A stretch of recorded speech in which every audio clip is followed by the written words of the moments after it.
un placer poder atender a este gran evento. Asimismo, como todas las autoridades de la universidad que están presentes, que gentilmente me han invitado. Conversaremos unos minutos sobre el papel de la ética en la pandemia de la COVID-19, que ha sido el tema asignado, y de nuevo el cual agradezco bastante porque es un tema que disfrutamos mucho hablar. No obstante, no disfrutamos en absoluto las cosas que han ocurrido en a la COVID-19, que se traducen en una crisis sanitaria sin precedentes. Esa crisis se nota a través de los datos estadísticos, epidemiológicos, que han sido recogidos en el mundo entero, ¿no? Y que la podemos encontrar en distintas bases de datos.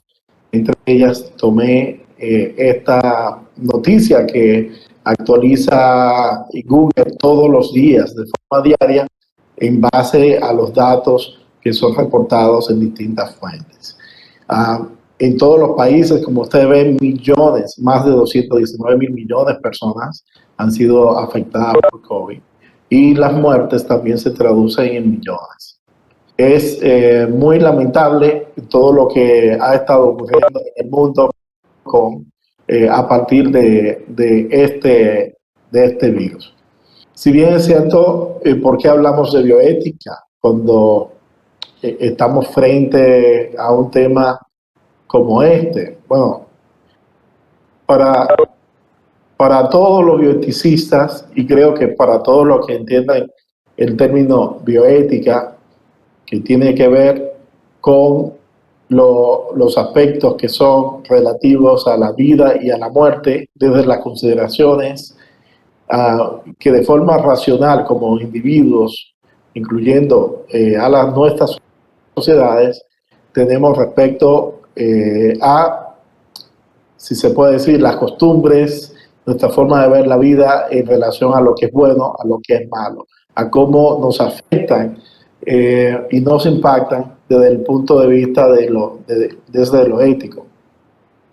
Entonces, está claro que si la bioética trata sobre cuestiones que afectan la vida y la muerte, entonces la pandemia lo que nos ha traído justamente es fallecimientos, pérdidas de vidas humanas sin precedentes en años anteriores y muchos años, generaciones atrás.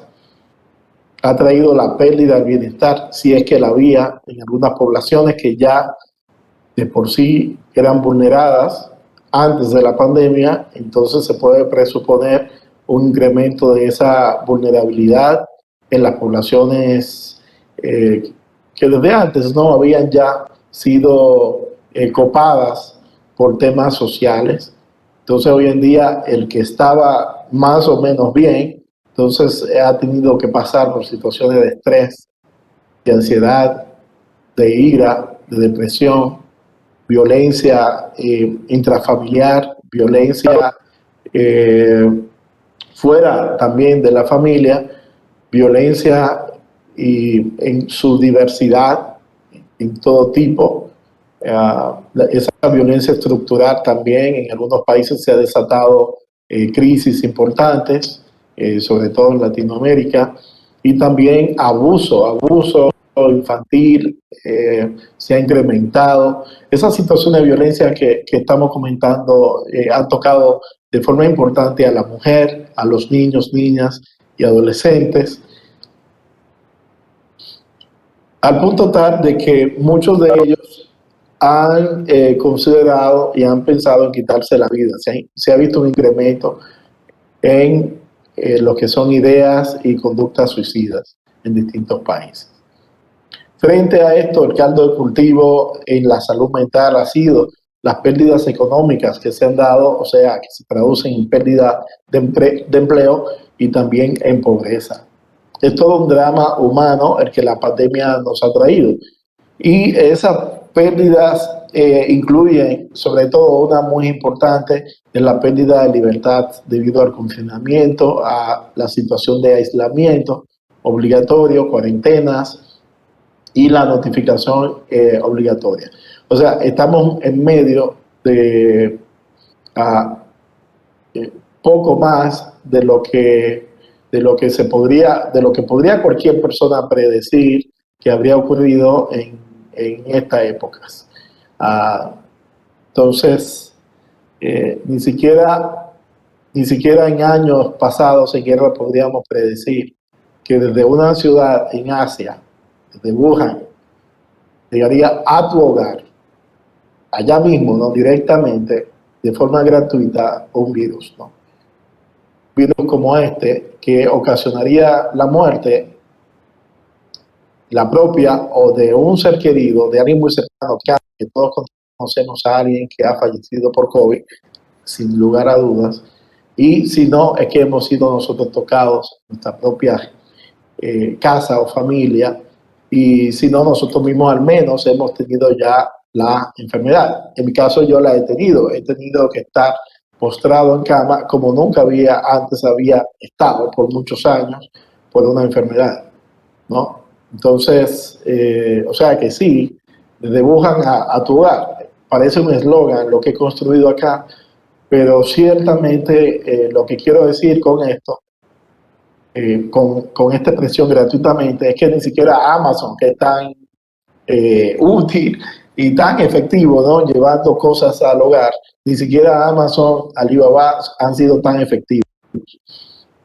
Primero porque a ellos les tienes que pagar, tienes que entrar a una plataforma, elegir el producto, dar muchos clics, y eso que han simplificado el comercio de forma muy importante, y aún con todos los recursos del mundo en esta época neoliberal en la cual vivimos, que se simplifica este tema de forma abismal, las compras, ¿no?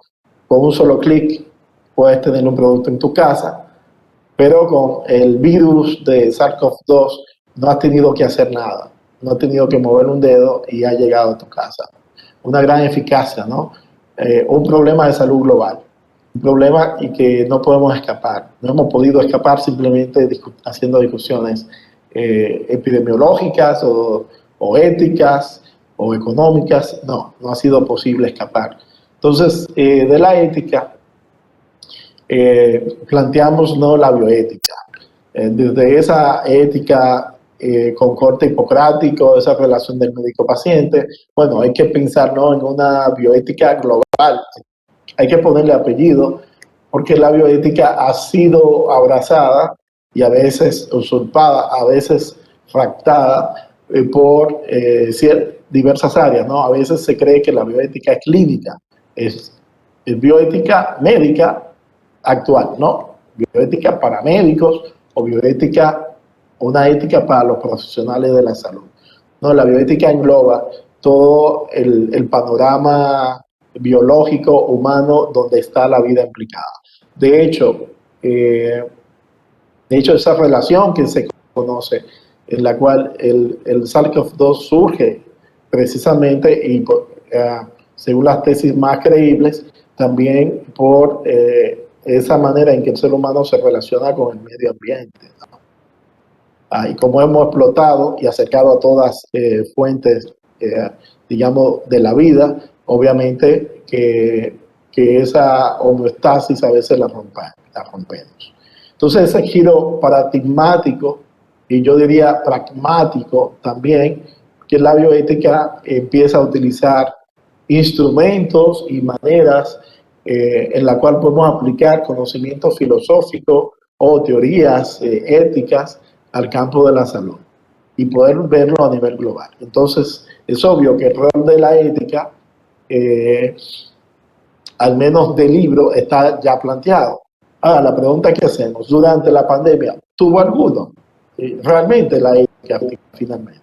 Y ya piensen que cuando digo ética, quiero decir bioética, en realidad, en su acepción más actual para este tipo de problemas. Entonces, el rol de la bioética durante la pandemia, mi tesis es que no cambió.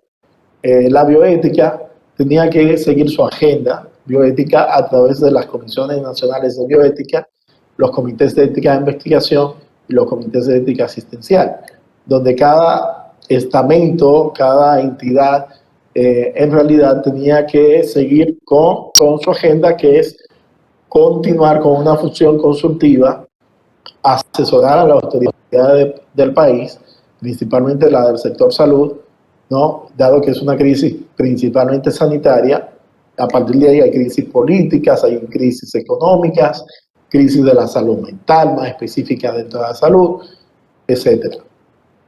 Y también a promover esa definición de nuevas políticas públicas y de los valores y la educación y la formación en base a un problema sanitario nuevo, que aparenta ser nuevo, sin embargo, tiene las características de algo que ya la humanidad conoce, que son las pandemias. En general estamos frente a una enfermedad transmisible o una pandemia, y hay mucha literatura sobre cómo manejar estas situaciones desde el punto de vista de salud pública internacional. Lo que ha habido mucho de nuevo es del virus en sí, donde el cual, como vi la presentación anterior, no se ha generado mucho conocimiento sobre cómo, qué sé yo, la etiología, cómo funciona esta enfermedad, y obviamente ahí ha habido muchos avances. Y sí, donde existen comisiones nacionales de bioética, estuvieron muy activas. Donde hay comités de ética de investigación, necesariamente debieron haber estado muy activos, dado el alto nivel de investigación que existe, ¿no? Igual con los comités de ética asistenciales. Entonces, todas estas consultas aumentaron, y también el número de artículos que se escribieron alrededor de la pandemia. Justamente aquí menciono el artículo muy temprano, ¿no? En enero de 2020, ya se empezaba en Latinoamérica a escribir al respecto. Nuestra amiga y colega Sofía Salas, del Centro de Bioética, Facultad de Medicina, la Clínica Alemana, Universidad del Desarrollo, Santiago de Chile, ya escribía sobre algunos aspectos éticos de la epidemia del coronavirus, mencionando entre ellos las limitaciones de la autonomía que ya se estaban dando desde Wuhan, porque obviamente todo lo que es confinamiento, la notificación obligatoria, ya no da opciones a las personas a vivir su vida normal, como quizás hubiésemos deseado seguir. Entonces, ese límite de autonomía es la primera consideración ética que la doctora Sofía Salas menciona. Dado que la bioética es sobre la vida y la toma de decisiones de seres humanos, obviamente que la autonomía es uno de los principios cardinales en la ética. Así que la autonomía tiene como limitación, ¿no?, el orden público. Yo puedo hacer todo lo que yo quiera, entre tanto no afecte o dañe a un tercero, y cuando hay situaciones que afectan como pandemias, ¿no?, puede el Estado, jugando su rol como ente protector de la seguridad nacional, puede tomar medidas en pro del beneficio de todos. Puede justamente limitar los derechos individuales en pro de mantener esa seguridad de todos. Y esa es la primera consideración ética que está correctamente justificada. Y ese es el papel, digamos, conceptual de la ética, que en tantos años se ha creado mediante conocimiento de filósofos que han aportado a lo que son las teorías éticas en el momento. No solamente tenemos que empezar a leernos con la ilustración, con autores como Kant y John Stuart Mill y largo etcétera. No vamos a hablar de las bases iniciales de estas éticas, pero está claro que la ética no la aplica directamente o solamente comités de ética, sino que el Estado, jugando su rol, también se está basando, su rol constitucional se está basando en ese bagaje que tiene Occidente desde sus inicios no fundacionales, en teorías del Estado, en teorías que tienen que ver con filosofía de justicia, teoría de justicia, filosofía política, perdón, donde estos elementos ya están presentes. y esos son roles que a veces no están clarificados, o quizás pasan por desapercibidos, perdón, pero justamente son temas de bioética. Igualmente, ya se sabía que la transparencia y la fe pública de si se están manejando los datos correctos, si se está dando toda la información, iba a ser un tema a darle seguimiento hasta el día de hoy. Todavía, por ejemplo, en Dominicana se está discutiendo quién tiene los datos verdaderos de fallecimientos en COVID. Si la Junta Central Electoral, que presenta un número mucho más alto que el Ministerio de Salud Pública, y dónde están las fallas, ¿no? O sea, el tema de la transparencia y la fe pública en estas autoridades y en que están transmitiendo información de buena fe, creíble, real, verificable, es un tema ético importante porque igual afecta la posibilidad de las personas tomar sus decisiones, ¿no? O sea, de ser autónomos. Sin información no es posible ejercer la autonomía, sin información que sea fiable, ¿no? Y aportar desde la responsabilidad civil también, la responsabilidad civil que en la pandemia ha involucrado, no, aquí voy a ser muy gráficos y a los que ven mi pantalla, no, usar esto, ¿no? Sus mascarillas, lavarse las manos, todo eso lo tenemos ahora integrado en nuestra oficina, ¿no? Tenemos todos estos productos ya como forma habitual, es parte de la responsabilidad civil. Entonces, obvio, si el ciudadano tiene deberes y compromisos, mucho más lo tiene el profesional sanitario de mantenerse en fila. Eso fueron todos los temas. Si los profesionales sanitarios debían arriesgar su propia vida en pro del beneficio.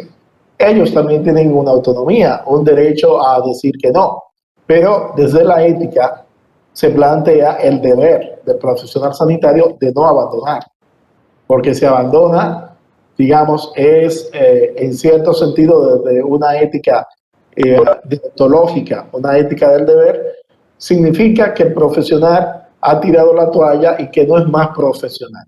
El profesional profesa, la palabra profesional viene de profesar, y tiene su origen,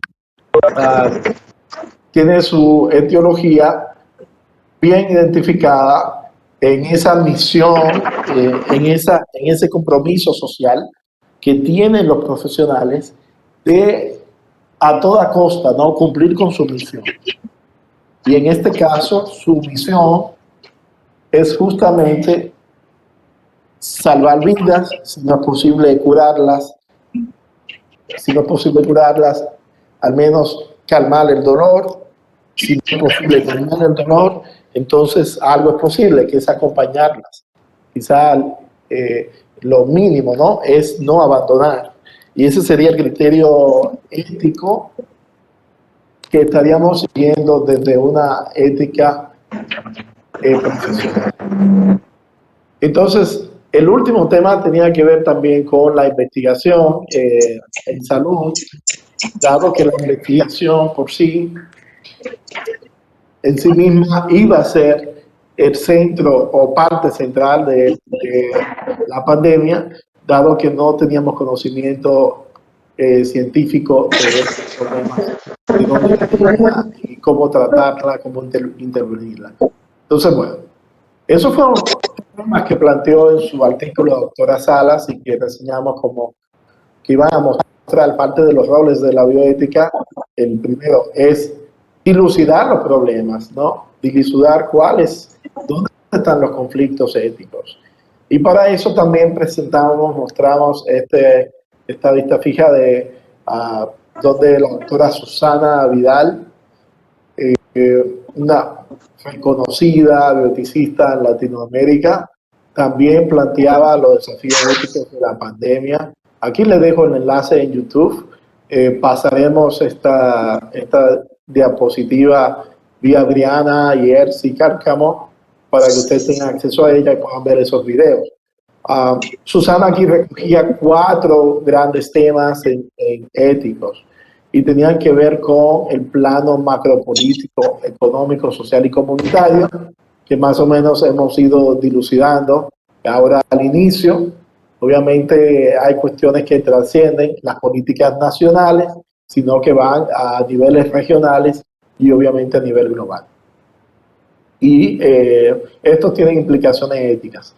También el propio acceso a los sistemas de salud, el derecho de la salud, ha sido como uno de los grandes temas de discusión bioética, porque los aportes de la ética, el rol de la ética en pandemia, es dilucidar cuáles son, dónde están las áreas conflictivas en términos del bien hacer, ¿no?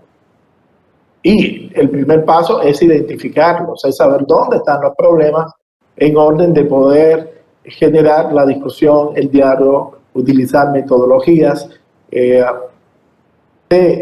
discusión bioética y que conllevan a clarificar los problemas. Atención, la discusión bioética no siempre lleva a resolver problemas. Lamentablemente, la naturaleza de los problemas no son sencillos. Los problemas que enfrenta la bioética son problemas que involucran distintas cosmovisiones y hay metodologías para intentar llegar a consensos, a acuerdos, pero al menos clarificar cuál es el problema, que muchas veces carecemos de una claridad meridiana al menos para entender cuál es el problema ético o bioético, ¿no? Y la labor de la ética es clarificarlos, es traerlo a la luz primero, porque a veces hay problemas que ni sabemos que existen. Entonces el rol de la bioética es traer a la luz las dificultades que pueden existir del plano de vista de que atentan contra la vida, contra la dignidad humana, contra la autonomía de las personas, el tema de la justicia, no todo eso que conocemos como la búsqueda de lo bueno en el sentido más abierto posible. El rol de la bioética es clarificar esos temas y luego aplicarlos y poder analizarlos. Para eso debe haber, como hemos comentado antes, esas comisiones, esos comités de ética, o al menos esa conciencia moral educada para poder razonar de forma, digámoslo así, lo más racional posible. Miren, el tercer plano fue la microasignación de recursos en situación de crisis. Todos esos temas que tienen que ver con triaje, a quién salvo, dónde pongo los recursos a nivel sanitario, iba a ser también un tema. La vacuna, luego la vacuna, los recursos de la vacuna, cómo lo distribuyo, cómo se distribuyen globalmente, cómo se distribuyen en un país o en una región. Entonces, como ustedes saben perfectamente, tanto como yo, que estos son temas del día a día. Y la bioética trata sobre temas que nos afectan directamente en el día a día. Y finalmente, Susana Vidal planteaba el tema del futuro de la humanidad post-COVID. Bien, entonces vamos a seguir. Miren, en cada contexto, todos esos temas que hemos visto, el rol de la bioética y más precisamente de las instituciones que representan a esta disciplina, que están abocadas a llevar a cabo diálogos y discusiones, análisis, estudios de casos. Bueno, justamente son las comisiones nacionales de bioética, los comités de ética de investigación, los comités de ética asistenciales. Ellos han hecho frente a la pandemia según sus posibilidades. Sabemos que hay países, como es el caso de Honduras, donde no hay una Comisión Nacional de Bioética todavía. Hay planes, hay metas, hay intenciones, pero todavía no está. ¿Qué hacer cuando esto no existe? Bueno, en este caso la Universidad Nacional Autónoma de Honduras está jugando un rol, está trayendo el tema a discusión en una jornada. Lo ha hecho varias veces y ha estado participando con diversos profesionales desde los comités de ética institucionales, apoyando en la revisión ética de protocolos de investigación, ¿no? No conozco tanto en Honduras qué está pasando con comités de ética asistenciales, no sé si existen. Sería bueno que en sus comentarios, si alguien sabe, puede colocarlo por ahí, o puede luego hacerlo notar de alguna forma, ¿no? Quería dejarles antes de terminar, ¿no?, algunos enlaces interesantes, ya que el tiempo es corto y apremia, y no queremos pasarnos, ¿no?, ya que estamos un poco retrasados en la agenda de hoy. Sin embargo, hay muchos recursos donde de forma directa podemos ubicar información clara, precisa y de calidad sobre los temas que nos interesan en bioética y con un enfoque regional.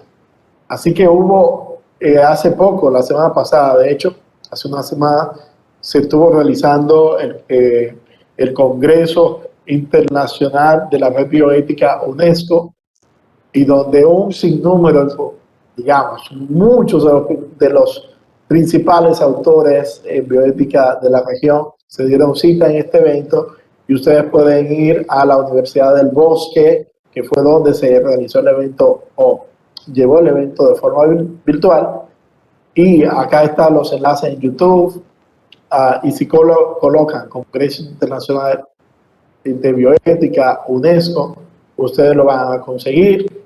Por tiempo no voy a colocar estos videos que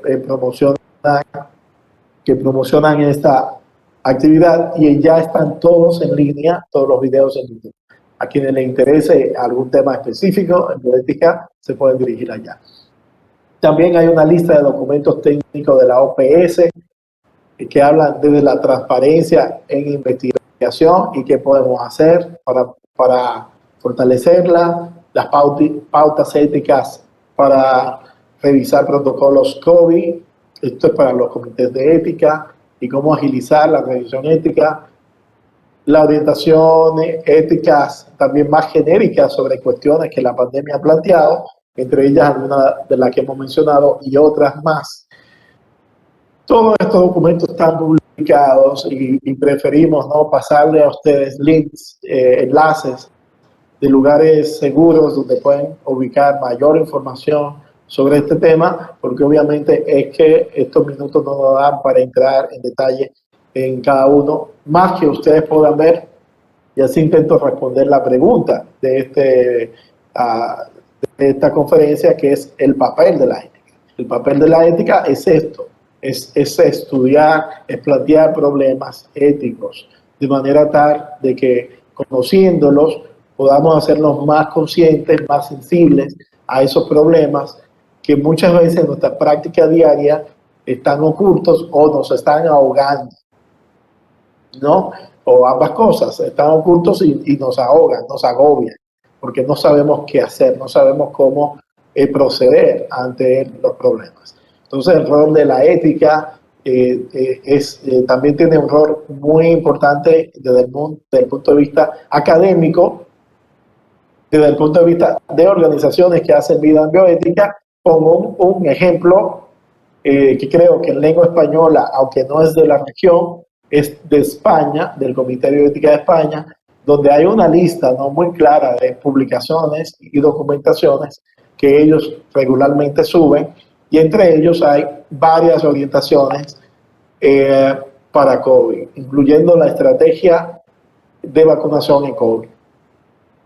Así que nosotros, como trabajadores de la salud pública y la epidemiología, cuando intentamos hacer una campaña de X tipo, buscar información de cierto tipo, debemos conocer cuáles son las pautas éticas de esa actividad que vamos a hacer.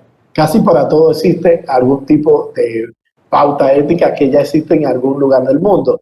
A veces no tiene que ser un comité nacional en nuestro país que nos dé la orientación, pero si conocemos de otros países que han trabajado el tema, sea de habla hispana, sea de habla anglosajona o francesa, la que fuese, ¿no?, a la que tengamos acceso, si podemos leerlo, entenderlo, podemos siempre traducirlo en nuestras prácticas, y quizá si lo redactamos, si lo escribimos, otros pueden hacer uso de ella, como este informe del Comité de Bioética de España sobre los aspectos bioéticos en la priorización de recursos sanitarios. O sea que ha habido mucho trabajo en bioética, y voy culminando.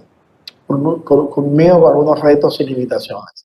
La pandemia por COVID-19 manifestó que hace falta instituciones en bioética. en nuestra región.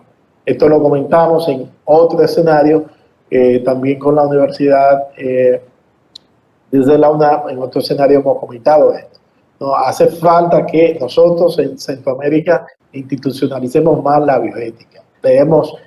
Implantemos oficinas de ética, implantemos coordinadores en bioética, en las maestrías, a nivel de las maestrías, a nivel de la facultad, a nivel de la universidad, ¿no? Que hayan organismos con políticas y procedimientos operativos, estándares para trabajar. Eso lo podemos hacer. Falta que adoptemos también falta adopción de las medidas y recomendaciones del Comité de Ética. Tener las instituciones no lo es todo. En lugares donde ha habido comités nacionales de bioética, a veces se pronuncian, pero no necesariamente implica que las autoridades le están escuchando, prestando atención e implementando. Muchos de ustedes quizás nunca formen parte de una Comisión Nacional de Bioética, pero muy probablemente sean autoridades en su área, sean encargados, sean coordinadores, sean gerentes, serán ministros de salud, quizás esté aquí dentro, y lo importante es que usted conozca que debe también escuchar, leer y atender las medidas que salen de los comités de ética para aplicarlas. Falta mucho de eso. Falta mucho educar en bioética y en sus procedimientos, que no hay que ser miembro de un comité de ética, ni bioeticista, ni tener un máster para poder formarse en bioética en la deliberación, que básicamente aprender a escuchar activamente los puntos de vista de otros, distinguir cuáles son los argumentos válidos y argumentos que no lo son, y cuáles son la orientación ética que usted mismo está teniendo cuando defiende alguna propuesta, ¿no? Entonces, esas son nuestras propuestas, que haya formación y fortalecer donde existan los comités de ética del tipo que fuesen, las comisiones nacionales, y obviamente, sobre todo, fortalecer los programas educativos en bioética y crear nuevos programas. Como el doctor Salomón López estuvo documentando tantas cuestiones a nivel clínico, entonces hay que poder ver cuáles son las cuestiones que tienen implicaciones éticas, en la dimensión ética de este problema de salud, y entonces venir con un nuevo programa también de formación en bioética que se elabore en eso. Para que ustedes tengan nuestros contactos y sepan de las iniciativas que estamos llevando desde Éticos, como Ersi mencionó al inicio, doctora Cárcamo, trabajamos desde esta institución y buscamos siempre colaborar más con las diversas instituciones, a poder proponer programas de formación, realizar investigación, y estamos en este vínculo. Si ustedes nos buscan como Éticos con cada kilómetro, éticos.do, ahí está parte, ¿no?, de reflexiones en el blog de bioética, pueden encontrarlo, y sobre todo mencionar este proyecto de bioética, de gobernanza y regulación ética en Centroamérica, en República Dominicana, que nos permitió conocer tanto a la doctora Ersi Cárcamo como a la doctora Yasmín Briana, y poder avanzar juntos, ¿no?, en estos temas. No quiero seguir porque creo que ya me he pasado del tiempo, y agradecerles a ustedes su atención. Doctor, muchas gracias por este tiempo que se ha permitido y compartir el conocimiento con nosotros. Y precisamente en ese hilo conductor de compartir el conocimiento, recordar la importancia y el papel que tiene la ética, principalmente en este contexto de pandemia, porque en aras de adquirir rápidamente conocimiento para el manejo y poder salir adelante de esta situación, entonces se podrían incurrir en la transgresión de muchos de los principios éticos. Entonces, gracias por llevarnos de la mano en esta ponencia para descubrir y quedar interesados en aprender más sobre el papel de la ética y la vigilancia y la regulación de los procesos de investigación en este tipo de enfermedades. Adelante, compañera. Bueno, muy buenas tardes. Vamos a dar el tiempo de respuesta, de preguntas y respuestas. Muchas gracias, doctor Julio, por su ponencia. Para el doctor Julio tenemos una pregunta que se hizo llegar a lo interno, pues aprovechando esa reflexión muy oportuna que usted acaba de hacer, doctor. La gente está preguntando que cuál es su opinión, cuál es la opinión que usted tiene sobre la obligatoriedad de la aplicación de la vacuna contra la COVID-19. Adelante, doctor. Gracias. Esa es una excelente pregunta, ¿no? Una pregunta que pone en contexto, ¿no? Cómo en la bioética, digamos, sería un caso, si podemos decirlo así, este sería como un caso ejemplar, ¿no? Para poder discutir desde la bioética ese problema. Desde la bioética vemos siempre los distintos puntos de vista y abordajes éticos. No es decir que una opción es menos ética que la otra, sino que simplemente son abordajes distintos y tocará a una entidad, en este caso generalmente el Ministerio de Salud, el gobierno central, tomar una decisión. ¿Qué tan ético sería en este caso obligar a las personas? ¿Qué afecta a eso desde el punto de vista ético? Afecta a la autonomía, ¿no? El derecho que tienen las personas de tomar decisiones respecto a su propio cuerpo, ¿no? Y a lo que es mejor para sí mismo. Entonces puede ser que una persona interprete que tomar la vacuna es lo mejor, vacunarse es lo más adecuado para sí mismo y tal vez quizá intuye que para su familia y por ende ha escuchado el concepto de la inmunidad de rebaño y entiende que es mejor para todos. Ahí está usando diversas, digamos, consideraciones éticas, como incluso el beneficio propio, pero también un beneficio utilitarista. El propio es egoísta. El beneficio hacia los seres queridos es como obvio porque nos debemos a la familia, pero si aún somos tan bondadosos que pensamos en el bien común más allá de nuestra propia familia, y en todos estamos teniendo lo que sería desde la bioética un ideal. Ojalá que todos los seres humanos pensemos en toda la comunidad a la vez, y eso implicaría que desde el punto de vista ético estaríamos mejorando, todos estaríamos mejorando si todos los seres humanos tuviésemos este tipo de virtud, de una ética de la virtud, seríamos virtuosos, ¿no? Si pensaríamos así. Ahora, la pregunta no es esa, la pregunta es ¿qué pensamos de hacerlo obligatorio? No es que yo quiera, es que me obliguen a hacerlo. Entonces aquí se pone más espinoso el tema, porque obviamente que esto tiene que ver con consideraciones, hacerlo obligatorio como la cuarentena, tiene que ver con consideraciones de qué daño le estamos haciendo a terceros, y sopesar el balance y el riesgo-beneficio, el balance, ¿no?, que debe haber entre qué justifica, digamos, en este caso, limitar esa autonomía. Bueno, aquí hay cosas importantes. Aquí no es como decirle a una persona que no salga de tu casa. Aquí hay algo más. Aquí se está inoculando personas, ¿no? Inoculando personas con algo que no está del todo probado, que no está del todo muy claro, ¿no?